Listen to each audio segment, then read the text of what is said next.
आदाब, नमस्कार, अस्सलाम वालेकुम नाज़रीन। पल पल न्यूज के न्यूज रूम से मैं हूं आपके साथ नदीम अकरम। रूस यूक्रेन के बीच जंग को लेकर के हर एक अपडेट आप लोगों के साथ साझा करने के लिए जुड़ा हूं और इस वक्त की कुछ बड़ी खबरें सामने आ रही है, जहां पर अमेरिका ने जर्मनी में अपने 7,000 सैनिक तैनात कर दिए हैं और साथ ही साथ 40 मिनट के अंदर जो है अभी कुछ देर पहले 3 बड़ी मिसाइलें यूक्रेन के कीव में दागी गई हैं रूस द्वारा और कीव के दरवाजे पर जो है रूस के सैनिक पहुंच चुके हैं, जिसकी ताजा तस्वीरें सामने आ रही हैं। तो वहीं 24 घंटे के भीतर अमेरिका में ऐसी खलबली मची है कि व्हाइट हाउस के अंदर 2 बार प्रेस कॉन्फ्रेंस 24 घंटे के अंदर जो बाइडेन को करनी पड़ी है और साफ शब्दों में धमकी दी है रूस को कि इसका खामियाजा रूस को भुगतना पड़ेगा। तो वहीं रूस और यूक्रेन की जंग के बीच में यह हालात पैदा करने वाला भी अमेरिका है,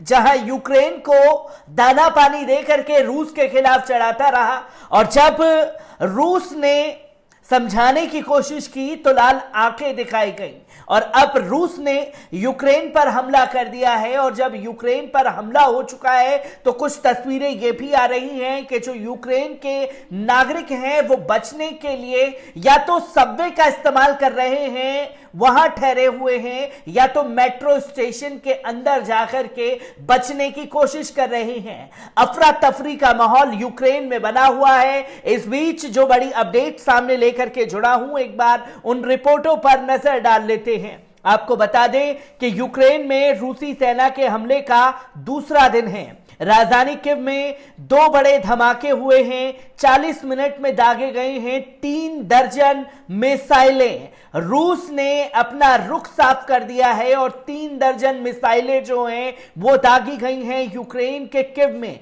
और बड़े धमाके भी देखने को मिले हैं, जिसमें मार्को रूबियो ने ट्वीट करके साफ तौर पर कहा कि appears at least there dozen missile have been fired at Kiev area in the last 40 minutes। लगातार कीव पर हमले हो रहे हैं, जिसकी जानकारी वहां के नागरिक मार्को रूबियो ने दी है। आपको बताते चलें कि रूस और यूक्रेन के बीच बढ़ रहे तनाव में पूरी दुनिया को चिंता में डाल दिया है।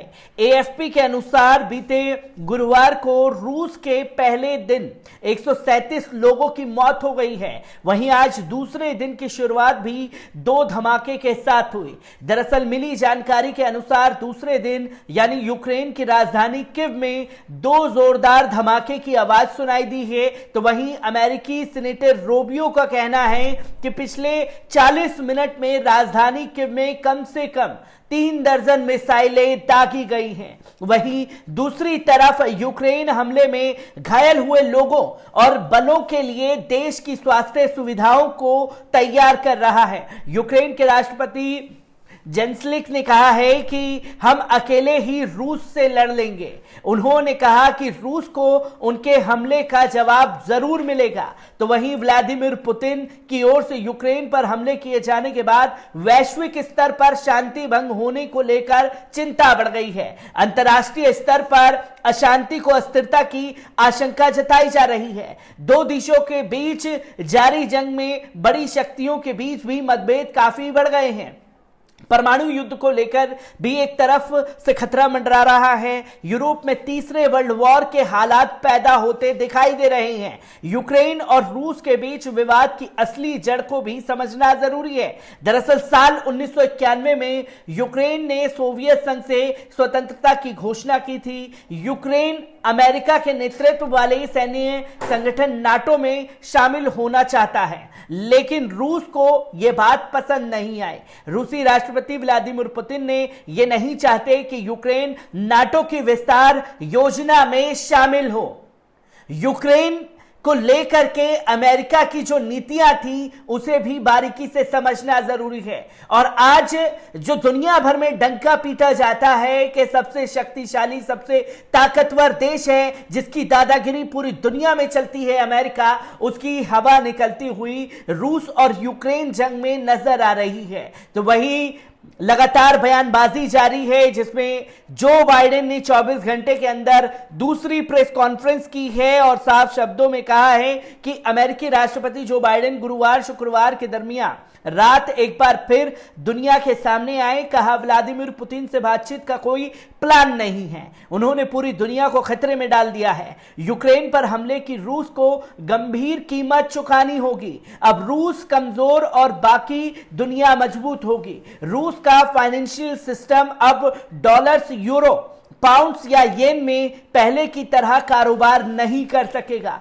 उसके मिलिट्री सिस्टम को भी नुकसान होगा। रूसी बैंकों के करीब 1 लाख करोड़ डॉलर के एसेट्स पर होल्ड किए जा रहे हैं। 4 बड़े बैंकों को अमेरिका में बैन किया जा रहा है। इन बैंकों के तमाम एसेट्स फ्रीज कर दिए गए हैं। तो वहीं British prime minister Boris Johnson ने गुरुवार देर रात संसद में कहा कि पुतिन ने अपने हाथ यूक्रेन के मासूम लोगों के खून से रंग लिए हैं। ये दाग कभी साफ नहीं किए जा सकेंगे। हमने रूस के सभी बैंकों को अपने फाइनेंशियल सिस्टम से बाहर कर दिया है। अब रूस को हमले के नतीजे पता लगेंगे। जॉनसन ने कहा कि पुतिन घरेलू नाकामी छिपाने के लिए जंग शुरू कर चुके हैं, जहां ब्रिटेन, खासतौर पर ब्रिटेन और अमेरिका ने रूस के तमाम बैंकों को फ्रीज कर दिया है। अब कोई भी व्यापार जो है वो नहीं होगा।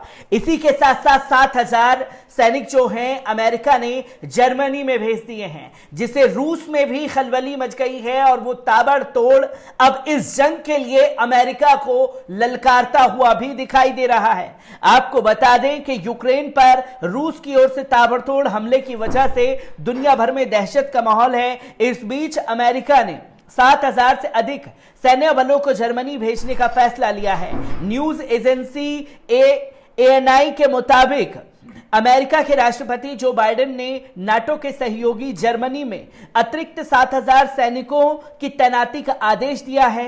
अमेरिकी राष्ट्रपति का यह फैसला ऐसे वक्त में लिया गया है जब यूक्रेन के अलग अलग क्षेत्रों की स्वतंत्रता को मान्यता देने के बाद रूसी राष्ट्रपति व्लादिमीर पुतिन ने सैन्य कार्रवाई के आदेश दिए। रूस की ओर से यूक्रेन पे किए जा रहे हमले से अंतर्राष्ट्रीय शांति और सुरक्षा को लेकर काफी खतरा पैदा हो गया है। अमेरिका के राष्ट्रपति जो बाइडेन ने व्हाइट हाउस में टिप्पणी में कहा कि अब मैं नाटो की प्रतिक्रिया के हिस्से के रूप में जर्मनी में तैनात करने के लिए अतिरिक्त अमेरिकी सैन्य बल क्षमताओं को अधिकृत कर रहा हूं।